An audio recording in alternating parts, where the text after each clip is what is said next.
Welcome to my channel. In today's video I will show you how I got back to light blonde using home methods.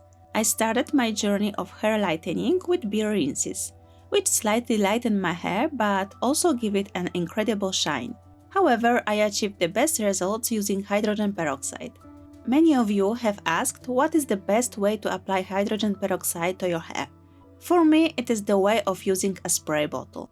I use 100 ml of 6% hydrogen peroxide and add citrus essential oils, 20 drops of lemon essential oil and 20 drops of lime essential oil. I discovered that hydrogen peroxide with the addition of those oils gives faster and more noticeable results. The hair also smells beautiful. I mix everything and pour it in the spray bottle.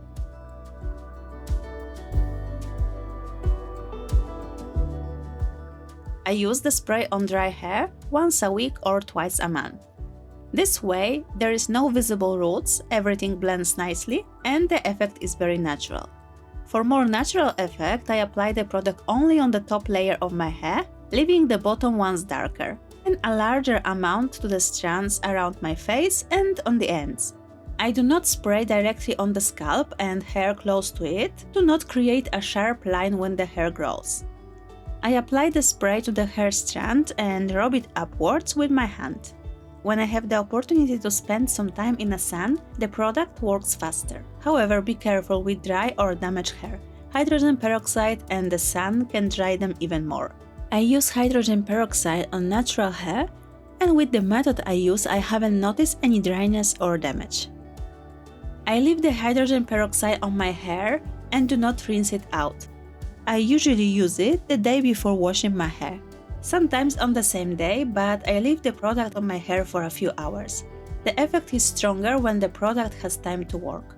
And don't worry that the effect is not very visible after the first use. This is a method that works gradually. Every time when you use the spray, the lightening effect is stronger, and this way you have a control with the degree of the hair lightening. Also remember to use gloves when applying the product, otherwise your skin will look like this. Those white spots disappear after about an hour, but the skin becomes more dry and itchy. Let me know what method you use to lighten your hair with a natural effect and without visible roots. See you in the next video, bye bye!